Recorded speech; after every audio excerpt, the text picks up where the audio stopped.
আসসালামু আলাইকুম, welcome back to my channel. আশা করি সবাই ভালো আছেন। ইনশাআল্লাহ আমি অনেক ভালো আছি। তো আজকে নতুন আরেকটি রেসিপি নিয়ে চলে আসলাম। আটা দিয়ে বানানো যায় এরকম একটা নাস্তার রেসিপি আজকে শেয়ার করছি আপনাদের সাথে, যেটা সকালে বা বিকালে জন্য বানাতে পারেন, আবার চাইলে বাচ্চাদের টিফিনেও বানিয়ে দিতে পারেন। তো এখানে 1.5 কাপ মতন ময়দা নিয়েছি, 1.5 কাপ ময়দা, স্বাদ মতো লবণ। এ পর্যায়ে এখানে আছে 1 চা চামচ মতন অয়েল, মানে প্রতিদিনের রান্নার তেল। এটাকে আমি ভালো করে মিক্স করে নিয়ে হালকা কুসুম গরম পানি দিয়ে এটাকে আমি নরম একটা ডো বানিয়ে নিব। আপনারা হালকা কুসুম গরম পানি দেওয়ার চেষ্টা করবেন। আমার এটা করা শেষ, এখন আমি চুলার পাড়ে চলে যাব। আমার আছে আলুটা আগে থেকে বয়েল করা আছে। তো এখানে 2 টেবিল চামচ আমি খাবার তেল দিয়েছি। এ পর্যায়ে এখানে সামান্য পরিমাণ জিরা, এখন 1 কাপ মতন এখানে পেঁয়াজ কুচি, পেঁয়াজটাকে আমি কিউট কিউট করে কেটে দিয়েছি। প্রতিদিন একটু ঘুরিয়ে পেঁচিয়ে মানে নাস্তাটা বানালে ভালো হয়, খুবই অসম্ভব খেতে এই নাস্তাটা, আপনারা একবার ট্রাই করবেন। আর এখানে আমি এখন 1/2 চা চামচ রসুন, 1/2 চা চামচ যে আদার পেস্ট এখানে অ্যাড করলাম। এখানে হালকা ভেজে নেওয়ার পরে তো আমি সামান্য পরিমাণ পানি দিলাম।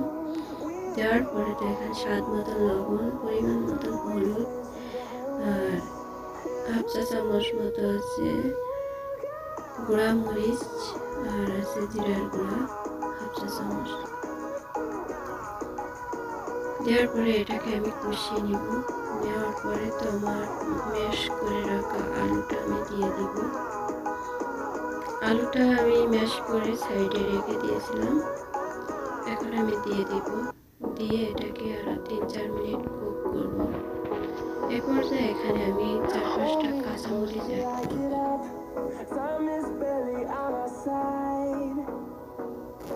এটাকে আমি এ পর্যায়ে আমি ভেজে নিব।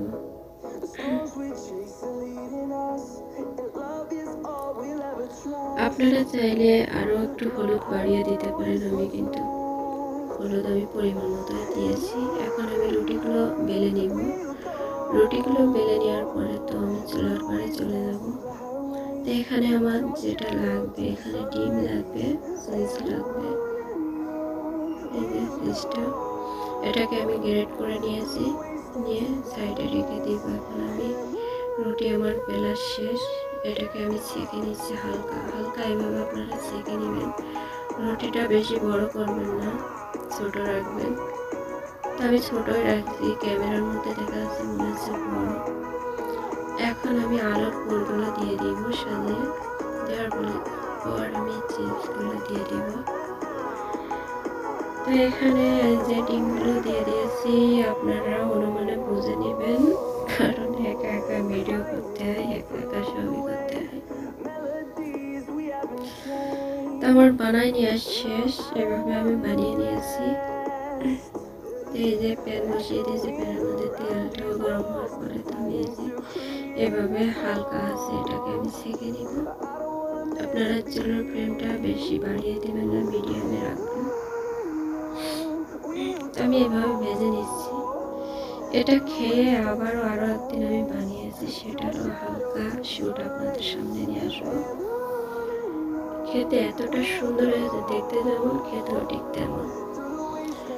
তো দেখতে দেখতে আমার ভিডিওটি শেষ হয়ে আসলো। সবাই ভালো থাকবেন, সুস্থ থাকবেন এই কামনা করছি। আবার নেক্সট ডে যে কোনো ভিডিওতে দেখা হচ্ছে অন্য কোনো রেসিপির সাথে।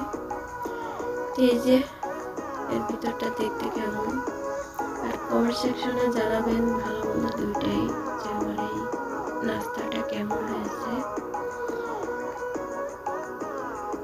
আর সবাইকে অনুরোধ করব, প্লিজ আপনারা ভিডিওর অ্যাড সহকারে ভিডিও দেখবেন। আর ধরতে গেলে তো ভিডিওয় ভিউজই নাই, আমার মনে হয় যে আমি ইউটিউবে আর করতে পারবো না, ইউটিউব ছেড়ে দিতে হবে। তো সবাই ভালো থাকবেন, আল্লাহ হাফেজ।